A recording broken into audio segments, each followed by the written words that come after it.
Ben, on s'est rendu compte que sur 10 trafics détectés par les systèmes différents, il y en a généralement 6 ou 7 qu'on n'a jamais vus. On les a jamais vus. On savait parfaitement où ils étaient. On savait où ils étaient par rapport à nous, à quelle distance, dessus, dessous, à tant de pieds, on est 200 pieds au-dessus, 200 pieds en dessous, et à moins d'un nautique, on ne les voit pas. Alors ça, c'est quand même une réalisation, ça nous a fait un peu mal quand même.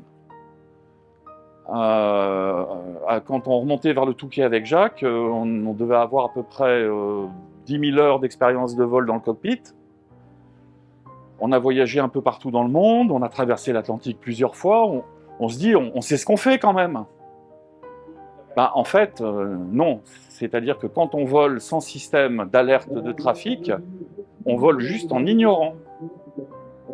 On ne sait pas ce qui se passe. Et ce qui est absolument incroyable, c'est que même quand on est prévenu, qu'on sait qu'il y a danger potentiel, ben on ne voit pas forcément le trafic. Et que donc, quand le système commence à vous dire qu'il y a vraiment danger, ben une variation d'altitude ou une variation de cap, ben c'est un bon moyen de se sauver la vie.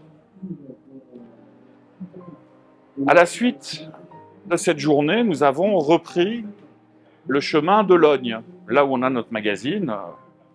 Et donc, en allant vers Logne, on passe par les zones de Beauvais, on quitte Beauvais, la vie est belle, et on repasse avec Paris Info. C'est vrai que mon associé et moi, on est tous les deux IFR, on est bêtes et disciplinés. Si on peut causer à quelqu'un la radio, nous, c'est un truc, on nous a tatoué ça dans les veines. Donc on appelle Paris Info. Pour leur dire quoi? Rien du tout. Paris Info, bonjour, Delta Echo Oscar Québec Papa, Cessna 182, on provenance du Touquet à destination de l'Aune, transpondeur 7000, 2 personnes à bord. C'est passionnant comme conversation, honnêtement. Mais ce qui est intéressant, c'est la réponse immédiate de Paris Information.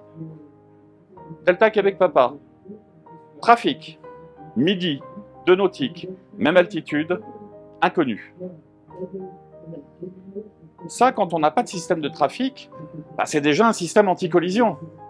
C'est le contrôleur, lui, il a un écran radar, il voit qu'il y a un truc qui nous arrive dessus, midi, c'est pleine face, même altitude, c'est pas bon, 2 nautiques, c'est très près. Parce qu'on n'a pas la vitesse de rapprochement encore. Qu'à cela ne tienne, je l'ai à l'écran, je le vois. Je me décale un peu à gauche, et je dis à Jacques, bah, tu vas voir, il va nous passer, je pense, 350 mètres, 500 mètres sur la droite. Bon, c'était plus 150 mètres. On l'a vu quand il était au niveau des tentes. On est 2 à bord. C'est là qu'on l'a vu, ce petit Cessna 150. Inconnu, donc qui n'était pas en contact avec Paris Info, donc il ne savait pas qu'il y avait un 182 qui arrivait à 150 nœuds et qui était très près de lui. Donc moi je savais, lui il ne savait pas. Ce qui explique peut-être qu'à ce moment-là, il a fait tourner à droite et hop, je pars. Ce qui fait qu'il nous est passé devant à 30 mètres. Quand lui nous a vus, il a fait pouah comme ça, nous on a fait pouah comme ça. Et là, on a commencé à rire jaune parce qu'on s'est dit avec Jacques, t'imagines, demain le BEA trouve l'épave, il cherche un peu, et il retrouve les caméras et les cartes mémoire, où toute la journée vous avez fait de l'anti-collision dans tous les sens, vous avez essayé tous les systèmes, tout ça pour finir pour mourir dans une collision en vol.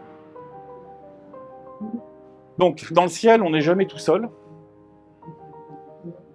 Et en plus, plus il y a des différences de vitesse relatives entre les trafics, plus ceux qui sont rapides ont du mal à les voir.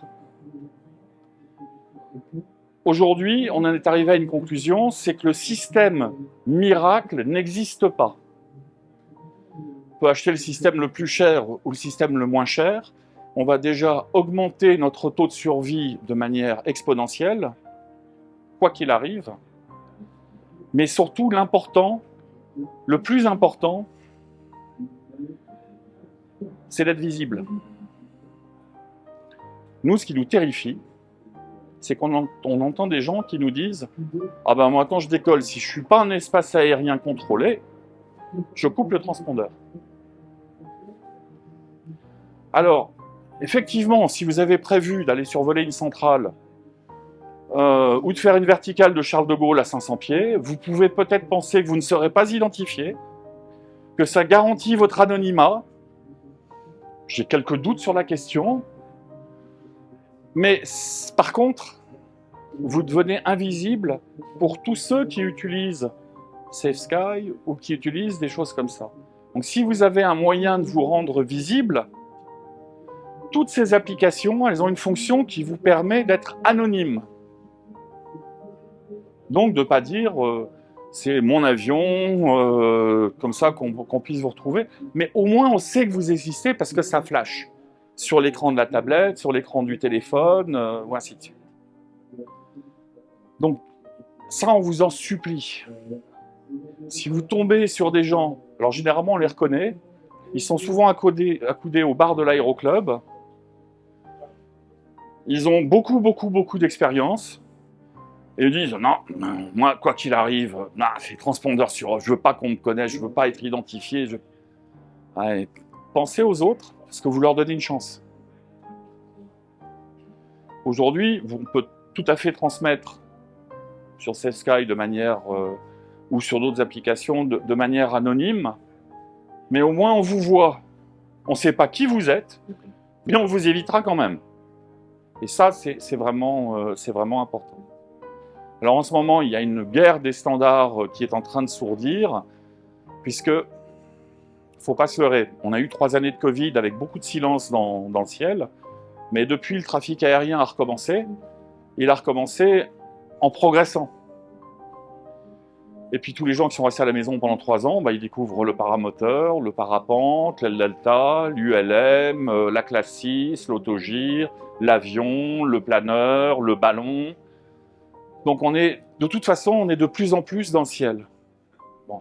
À un moment ou à un autre, les administrations, qui sont devenues beaucoup plus coopératives et beaucoup plus encourageantes envers notre aviation que par le passé, vont quand même nous dire, bon écoutez, là on n'a plus le choix, il faut tous qu'on puisse être visible quand même. Et à un moment ou à un autre, on nous dira dans l'avenir, il faudra une petite boîte d'un type ou d'un autre qui puisse vous signaler. Alors pour les parapentistes, on ne va même pas dire une batterie et une boîte avec une antenne, on vous dira sans doute téléphone, ça suffit, lancez juste l'application avant d'aller voler et gardez le téléphone dans la poche. Pourquoi? Parce qu'on a plein d'antennes au sol. Alors des antennes au sol, vous voyez, c'est des boîtes comme ça. Si vous regardez ce pilier là, si vous regardez tout en haut, vous verrez l'antenne. Cette antenne qui permet à l'équipe de Safe Sky de vous montrer ici tous les trafics autour de Blois. Parce que tous ceux qui transmettent, ils sont là. On réinjecte dans le réseau. Ça repart dans le réseau Safe Sky et ça revient à votre téléphone, par exemple.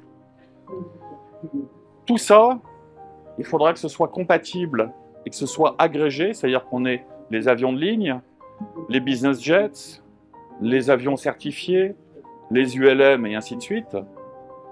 Tout ça finira par constituer un réseau qu'on pourra consulter effectivement en vol.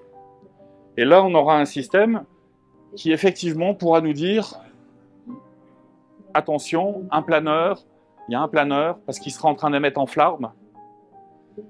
Moi, avion, je serai en train de faire du transpondeur aviation certifié.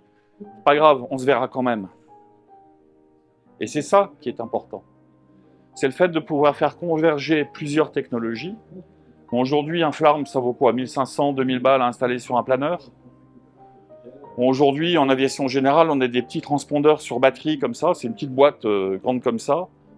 On la colle là. Ça lit le flarme. Ça permet de voir les autres trafics, aviation et ainsi de suite. On le voit sur notre tablette. Ça vaut 500 balles.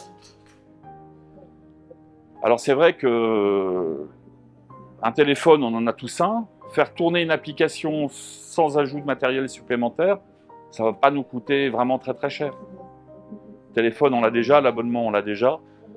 Si on arrive juste à penser à dire on avant d'aller voler, un planeur, parce que ça, on le voit énormément dans les Alpes, un paramoteur ou un parapente qui décolle le long d'une pente, il y a un planeur qui arrive, normalement, ils ne se voient jamais les uns les autres.